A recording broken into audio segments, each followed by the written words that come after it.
Sveicināti! Šodien es vēlos ar tevi padalīties ar 5 reāliem veidiem, kā tev palīdzēt pārstāt uztraukties par to, ko citi cilvēki par tevi domā. Un tas tev patiešām atbrīvos, un es ticu, ka arī mainīs tavu dzīvi. Ja tu esi kā lielākā daļa cilvēki, ar kuriem es satiekos un strādāju, tad tavā galvā notiek kaut kas, kas patiesībā tev ļoti bremzē dzīvot to dzīvi, kuru tu vēlies. Es to zināju, ja, es agrāk arī tā biju. Un tas ir kaut kas, kas mani pašu ļoti ilgi turēja iestrēguši, un tikai tad, kad es iemācījos tam tikt pāri, es spēju sasniegt dzīvē tās lietas, par kurām es sapņoju un kuras patiešām es vēlējos iekļaut savā dzīvē. Tātad problēma ir šāda.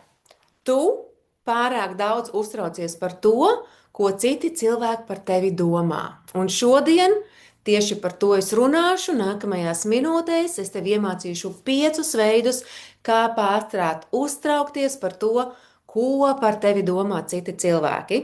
Un tas patiešām tevi atbrīvos un mainīs tavu dzīvi. Kur ir problēma? Milzīga problēma. Šī ir milzīga problēma daudziem cilvēkiem. Un iemesls ir tāds, ka tad, kad mēs tik ļoti uztraucamies, ko par mums domā, tas burtiski pārņem mūsu domas, un mēs tur esam iestrēguši un paralizēti. Daudzi pat nespēja padomāt, ko darīt tālāk, tāpēc, ka tās domas, ko par mums padomās, ja, ir tik ļoti aizņēmuši to mūsu ķermeni, to mūsu galvu, ko padomās ģimenes locekļi, ko padomās draugi, kaimiņi, kolēģi. Iespējams, tev arī tas izklausās pazīstami. Vai tu piešķir lielu vērtību citu cilvēku viedokļiem par tevi vai ko tu dari? Un patiesība, lūk, ir šāda. Neatkarīgi no tā, ko tu dari, ko tu saki, kā tu uzvedies, kādus lēmumus tu pieņem, cilvēkiem vienmēr būs viedoklis par tevi. Nu, tā kā vienmēr. Un ja tu tam piešķir pārāk lielu nozīmi, ja tu ļausi cilvēku viedokļiem ne tikai kontrolēt savas darbības un lēmumus, ja, tas bieži tevi nodefinēs, kas tu patiesībā pat neesi. Un, protams, tas nav labi. Es esmu Baiba Auziņa, es strādāju ar cilvēkiem, kas vēlas atgriezties pie sevis, caur ķermeni, sajust vairāk vieglumu, mierīgumu ikdienā un atjaunot stabilu, drošu iekšējo sajūtu. Iesim pie epizodes tālāk. Tātad tu pārvērtē to, cik ļoti kāds par tevi domā. Tu patiesībā neesi tik daudz citu cilvēku domu centrā, kā tu patiesībā to domā. Tā ir pārvērtēšana. Ja? Pirmais, ko es tev aicinu saprast, ja, ir tas, ka tiešām cilvēki par tevi nedomā tik daudz, kā tev šķiet. Iespējams, kādam tā ir tāda skarba patiesība un liekas, nē, tā nav. Ja, viņi tur domā, viņi izsaka viedokli, bet tomēr tā nav patiesība. Ne visiem tu tik ļoti rūpi, un fakts, kas ir, es parasti saviem klientiem arī saku, paskaties faktos par sevi.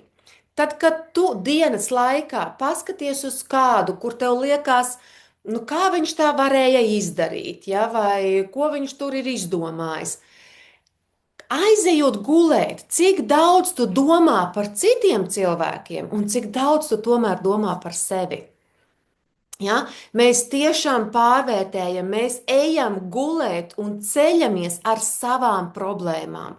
Mums nav laika domāt par to, kā tas cits tur rīkojās, ko viņš tur dara ar savu dzīvi. Mēs esam tomēr pārņemti ar šo savu dzīvi. Ja? Tā vienkārši ir cilvēka daba. Un mēs to pārvērtējam, tad, kad tu saproti, ka tu pārvērtē. Ui, mīļie, tāds solis uz atbrīvošanos. Ja, tad man bija tāda sajūta, bāc, kur es biju agrāk. Ja? Domājot, ko citi domā, kāds viņiem viedoklis. Jā, viņiem vienmēr būs viedoklis.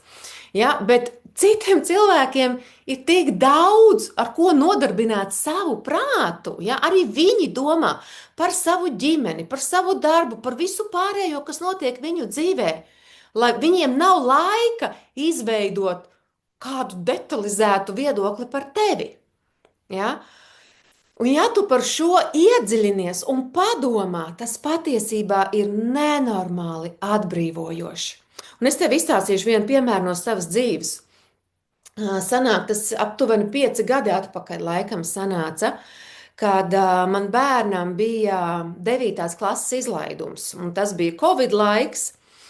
Un izlaidumi bija plus-mínus attālināti ar ļoti lielu atstatu. Vecākiem vajadzēja būt no bērniem, un vispārējie ierobežojumi gan jau, ka tu atceries.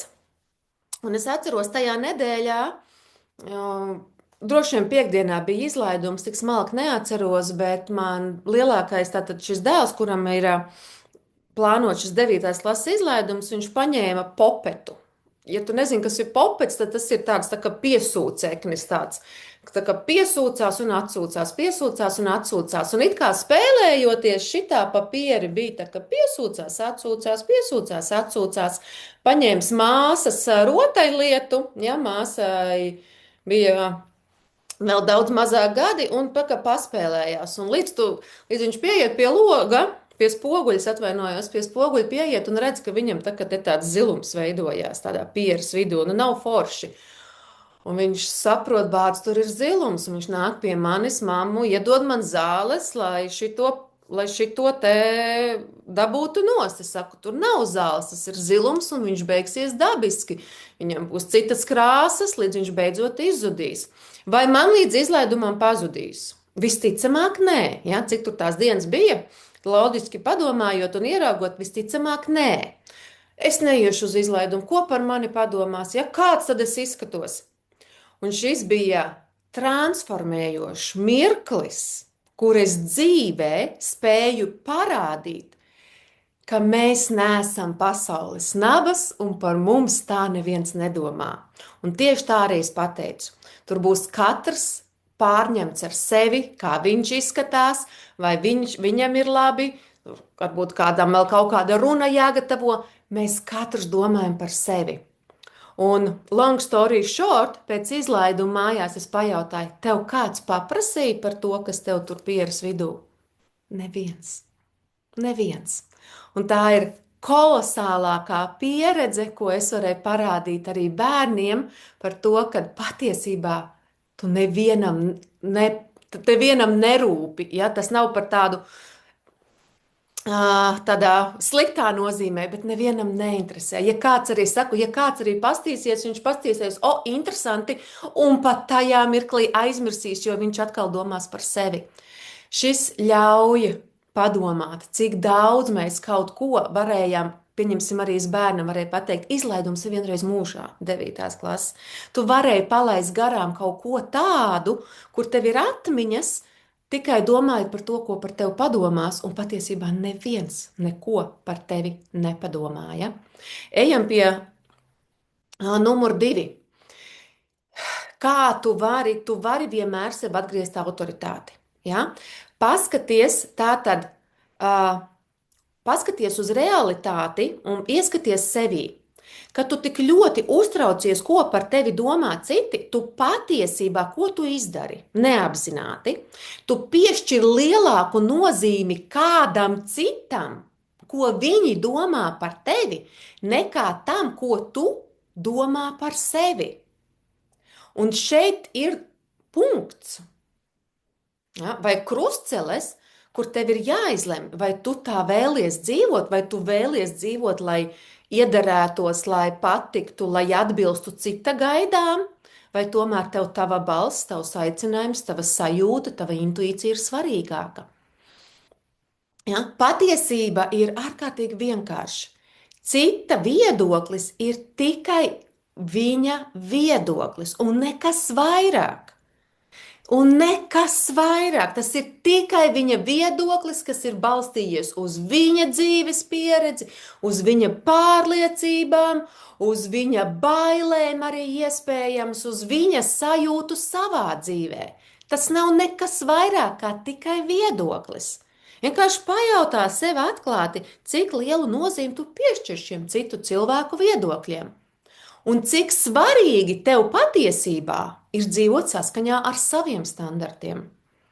Godīgi sakot, vienīgais viedoklis, kam patiešām vajadzētu būt svarīgam, ir tavējais. Neļaujot citu viedokļiem ietekmēt un dominēt tavu dzīvi. Tad, kad tu atsakies pieņemt citu viedokļus, tas nenozīmē, ka mēs nevaram ieklausīties. Varbūt, ka tur ir kaut kam vieta būt paskatīties, bet tam nav jāietekmē.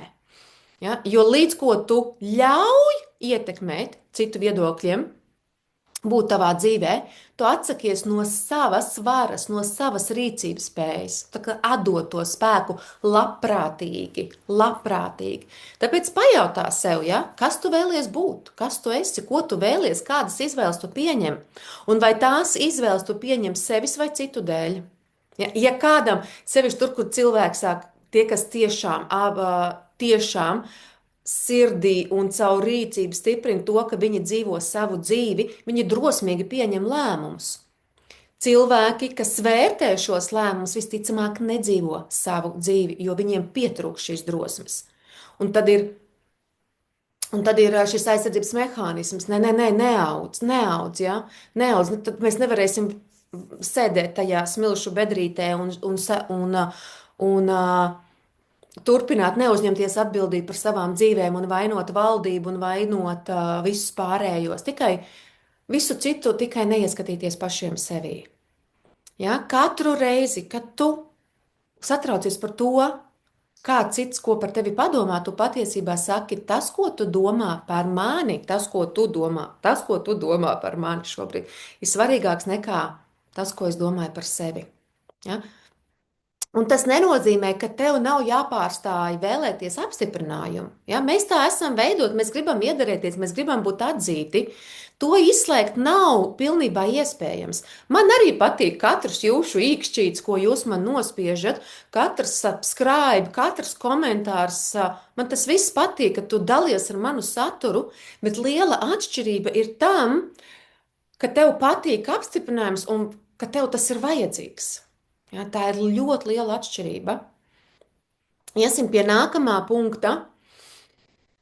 Tu vari pati apstādināt šo iekšējo meklēšanu, jo tas viss notiek tikai un vienīgi tavā prātā. Ja, no neiroloģiskā skatu punkta, kad tu sāc domāt, ko cits par tevi domā, tu aktivizē burtiski prātu meklēt atbildi. It kā tu tā kā uztaisi kā Google search, ja, Google search, tu meklē failu datorā.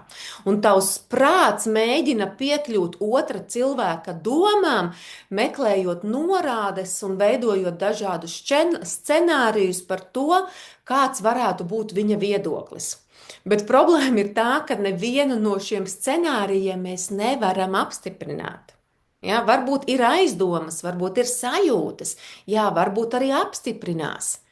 Ja, bet tas tev radīs šo nepabeigto pieprasījumu. Ja tev prāts visu laiku turpina meklēt atbildi, bet viņš īstenībā neatrod, jo mēs nevaram līdz galam ielīst tā otra cilvēka galvā. Ja? Un tāpēc tas, ja tur nav tā atbilde, fails ir vaļā, un viņš turpina, varbūt, ka tu arī zini, ka tu vienkārši tava darbība ir pārvērtusies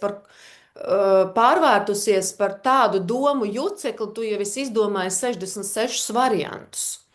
Ja, tāpat kā datorā, līdz ko kaut kas nepārtraukti darbojas fonā, tas patērē resursu. Ja tev vairāki tabiņi vaļā, tu tā kā uz visiem skaties, ja, visu laiku resursu, tavs prāts patērē tavu jaudu, ja, mēģinot atrast šo būtībā neatbildamo jautājumu, un tas palēlina visu pārējo. Spēj skaidri domāt, pieņemt lēmumus, rīkoties. Ja? Risinājums, šeit ir risinājums, tu vari.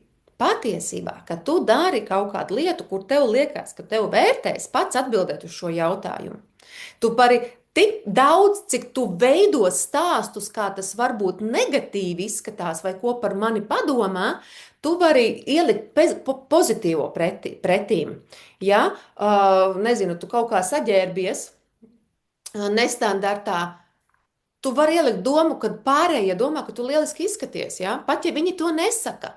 Ja? Varbūt, ka tas tev šķiet dīvaini, bet tieši tā kā mēs veidojam visu laiku šos stāstus, kāpēc lai neizvēlētos tos, kas tevi atbalsta?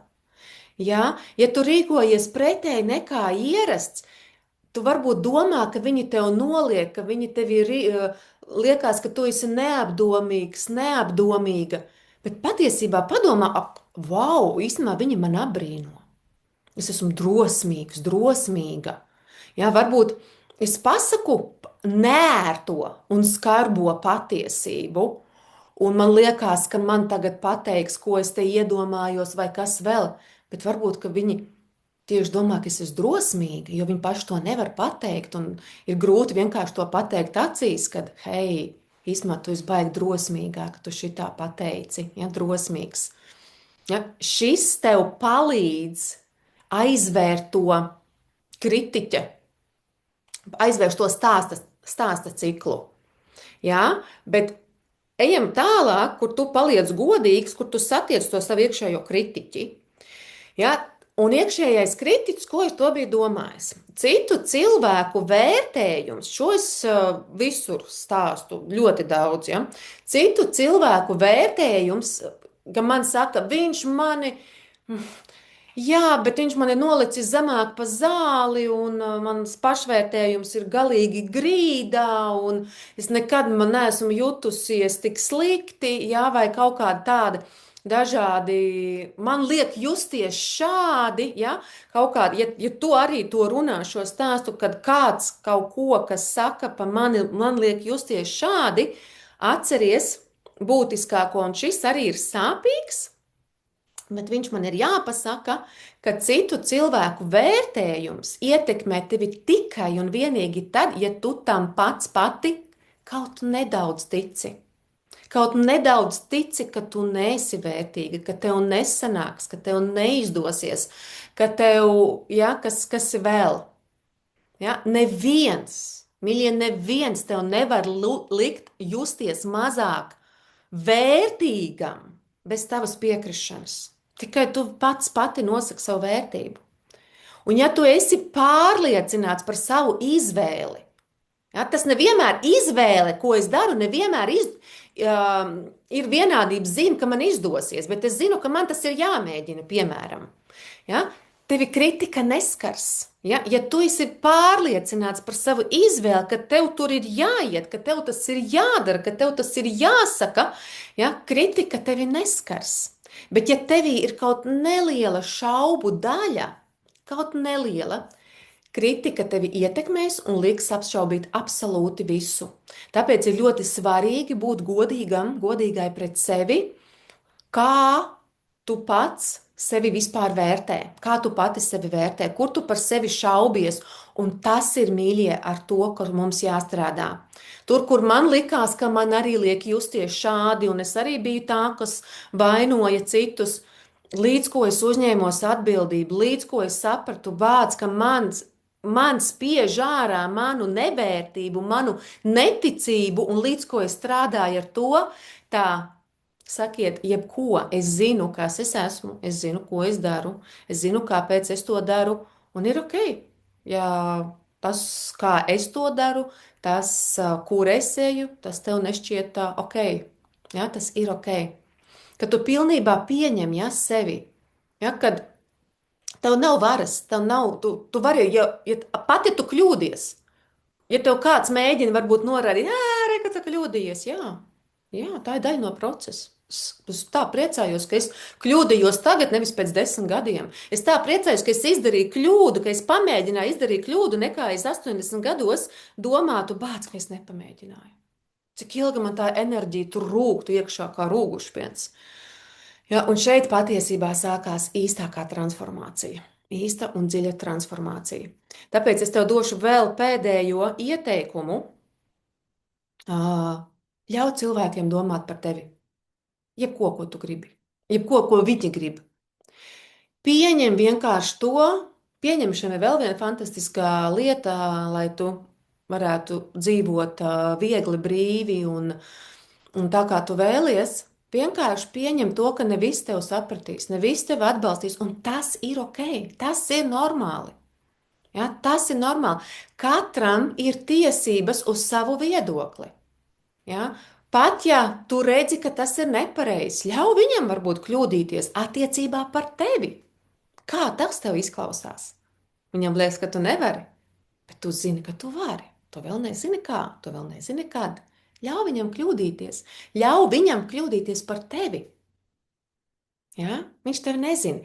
Ļoti svarīgi ir neiekrist. Ja? Vēlmē visiem izskaidrot sevi. Ja?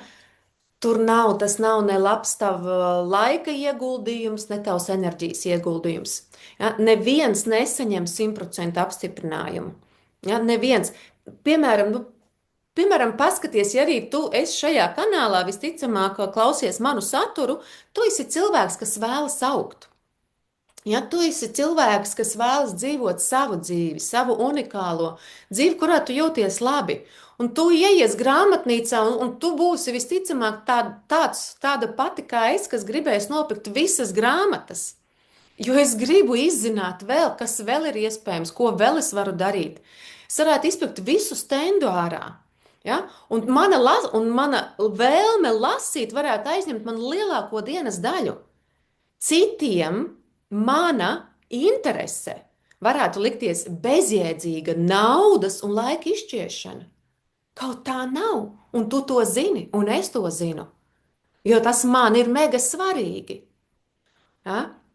Un man liekas, kā tu vari nesaprast, bet cilvēkiem var būt dažādi viedokļi, un viņiem ir labi palikt tur, kur viņi ir, un viņiem nevajag mainīties. Arī tas ir ok. Ja? Man to vajag. Patiesībā, kā teica, man patīk šis teiciens no Ditas Fontīsas, tu vari būt pats garšīgākais, pats sulīgākais persiks visā pasaulē, bet vienmēr būs kāds, kam vienkārši negaršo persiki. Vienmēr kāds būs. Būs cilvēki, kuri tevi novērtēs un tevi atbalstīs, un ar kuriem tu ies kopā, un būs tādi, kas tev nesapratīs, un tas ir ok, ja? Par pārējiem vienkārši, kas tev nesaprot, vai kas tev kritizē, pajautā, vai tu dzīvo viņu dēļ vai sevis dēļ. Tātad pavisam īsi vēl kopsavilkumā. Atceries, cilvēki par tevi nedomā tik daudz, kā tev liekas. Atceries par manu dēlu un izlaidumu. Tu piešķir pārāk lielu nozīmi citu viedoklim. Tu viņus uzcel uz piedestāla, tev tur vajadzētu būt par sevi.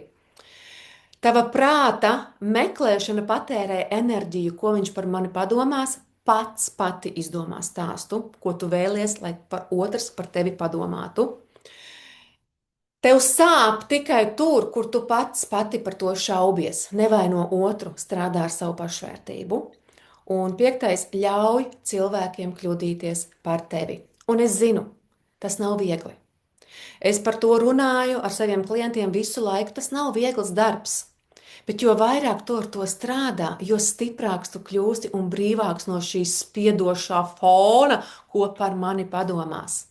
Un iedomājies, ja tu vispār neuztrauktos, ko citi par tevi domā, pat padomā uz mirkli, kas tev būtu iespējams, jo iespējas, mīļie, ir neierobežotas. Ja, iedomājies uz brīdi, ja tev būtu pilnīgi vienalga, tieši tie cilvēki, no kuru viedokļa tu baidies. Kā tad tu runātu, kā tu parādītos pasaulē, kāda būtu tava dienas, kāds būtu tavs dienas režīms, kas būtu tas, ko tu darītu, kas būtu tas, ko tu runātu, kas būtu tas, kādus lēmumus tu pieņemtu, ko tu ēstu, kā tu izmantot brīvo laiku, kā tu realizētos. Tas nav tikai teoretisks jautājums. Šis ir virzošs jautājums, tas ir virziens, jo katru reizi, kad tu izvēlies vairāk sevi, tu ej jau šajā virzienā. Un vēlreiz iedomājies, ja patiešām tu neuztrauktos, Ko par tevi citi domā? Kas tev būtu iespējams? Nevis teorijā, bet reāli. Tavā ikdienā, tavos lēmumos, tavā virzībā.